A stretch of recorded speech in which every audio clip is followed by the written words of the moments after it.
Assalamualaikum warahmatullahi wabarakatuh. Kembali kita bertemu dalam pembahasan lembar kerja kedua bab listrik statis untuk siswa kelas 9. Saya Nuruddin Hidayat, guru MTS Negeri 9 Gunung Kidul. Mari langsung kita bahas jawaban dari lembar kerja kedua. Ada 6 soal yang pekan kemarin Bapak sampaikan. Mari kita jawab satu persatu. Yang pertama, benda bermuatan bisa tarik-menarik atau tolak-menolak. Nah, bagaimana penjelasannya? Sebutkan pula contohnya. Perhatikan hasil percobaan yang ada di dalam buku paket.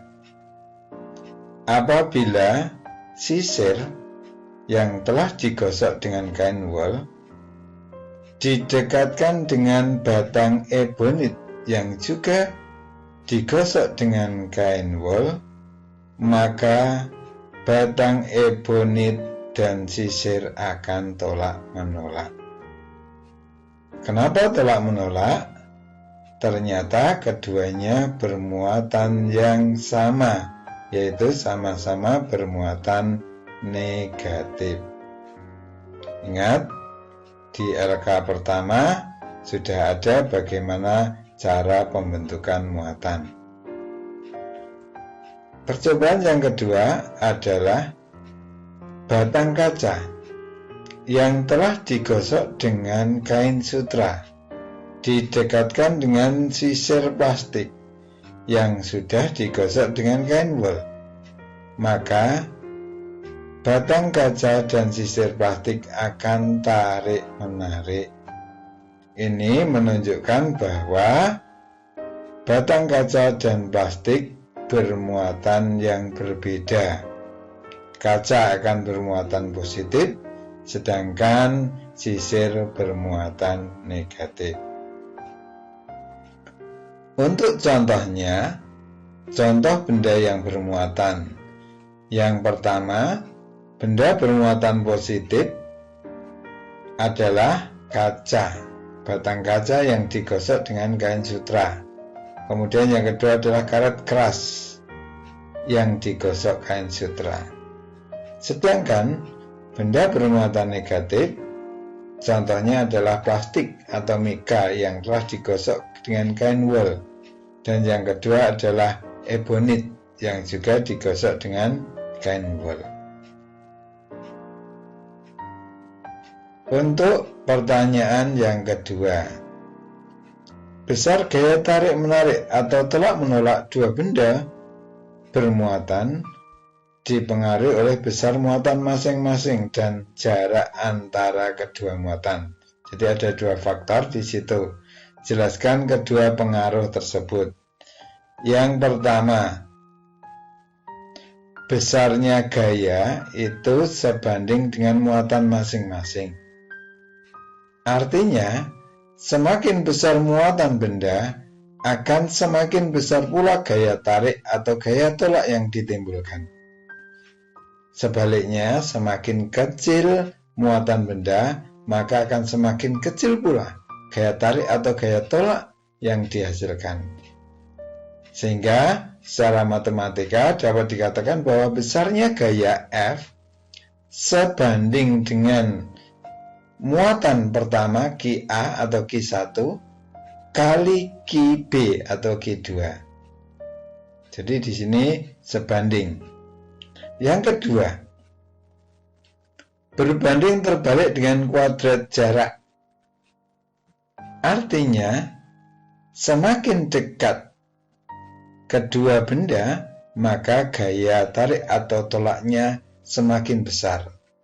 Semakin dekat itu jaraknya kecil, tetapi gayanya semakin besar, maka disebut berbanding terbalik. Dan sebaliknya, apabila kedua benda itu dijauhkan atau semakin besar jaraknya, maka gayanya akan semakin kecil. Secara matematika dapat dirumuskan bahwa besarnya F itu berbanding terbalik atau sebanding 1/R². Itu adalah jawaban yang kedua. Baik, lanjut. Pertanyaan ketiga. Besar gaya tarik-menarik atau gaya tolak-menolak dua benda dikenal dengan hukum Coulomb. Bagaimana bunyinya dan tuliskan pula rumusnya. Nah, jadi hukum Coulomb di dalam buku paket sudah ada. Besar gaya tolak-menolak atau gaya tarik-menarik antara dua benda bermuatan listrik berbanding lurus dengan besar muatan masing-masing dan berbanding terbalik dengan kuadrat jarak antara kedua benda bermuatan. Dari dua faktor itu kalau kita rumuskan, Fc atau gaya Coulomb sama dengan K konstanta kali Q1 kali Q2, muatan 1 kali muatan 2 dibagi jarak kuadrat atau R². Nah, ini untuk bonusnya adalah latihan. Mari kita latihan sebentar.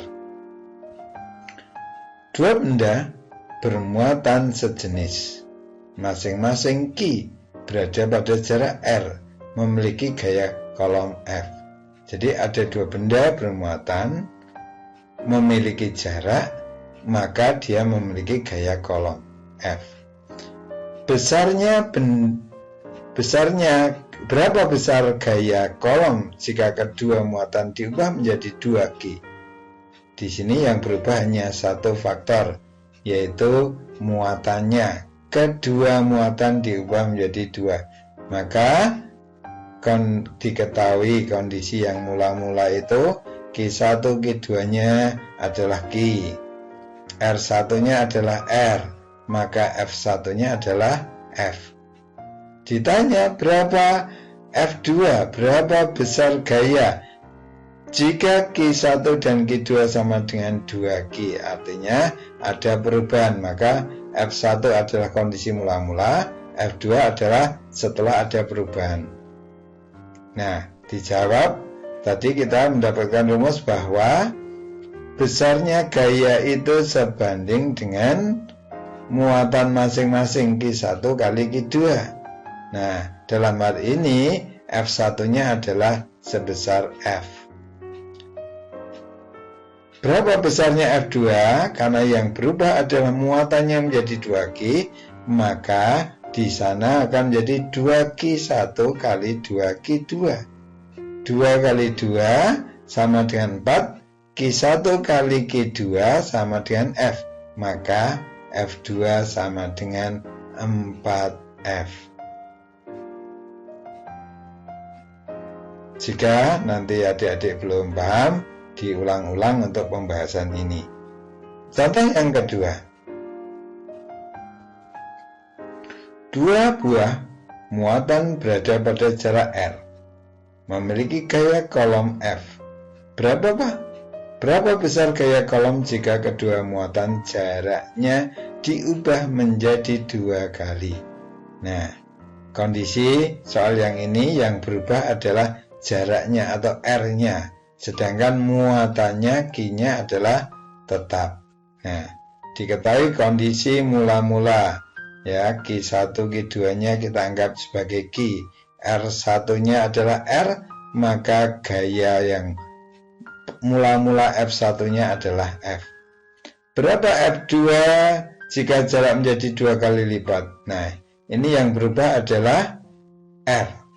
Maka kita gunakan bahwa besar gaya itu berbanding terbalik dengan kuadrat jarak.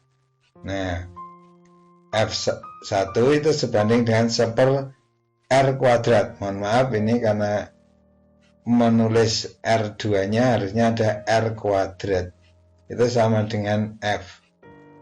Sehingga F2 itu sebanding dengan 1 per karena 2 kali, maka dalam kurung karena kuadrat jarak. Itu artinya kuadrat jarak itu adalah berapapun kalinya nanti dikuadratkan.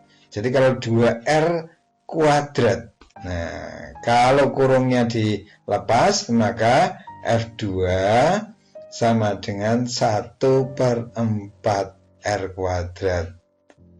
Sehingga F2-nya adalah 1/4 F. Baik, kita lanjut. Yang keempat, apa yang dimaksud dengan medan listrik? Medan listrik adalah ruang di sekitar benda bermuatan listrik yang masih mengalami gaya listrik. Gaya listrik itu gaya kolom, gaya tarik atau gaya tolak. Jadi kalau ada benda di sekitar, ya, benda bermuatan itu kok masih dipengaruhi oleh gaya, maka dia berada di dalam medan listrik. Medan listrik dilukiskan sebagai GGL, garis-garis gaya listrik. Nah, ini kaitannya dengan pertanyaan yang kelima. Medan listrik digambarkan sebagai GGL. Jelaskan bagaimana penggambarannya. Penggambarannya adalah seperti ini, ya. Jadi benda yang bermuatan listrik positif itu memiliki arah gaya keluar. Sedangkan benda yang bermuatan negatif arah gayanya adalah masuk. Ini sangat mudah kita untuk menghafalkan. Kita ingat ya bahwa benda bermuatan positif itu benda yang kekurangan elektron. Kenapa kekurangan elektron? Elektronnya keluar dari benda itu. Maka di situ arah medannya juga keluar. Sama halnya dengan benda yang bermuatan negatif. Benda bermuatan negatif adalah benda yang kelebihan elektron. Dari mana? Karena ada elektron yang masuk ke benda tersebut. Sehingga di sini penggambaran untuk GGL juga masuk.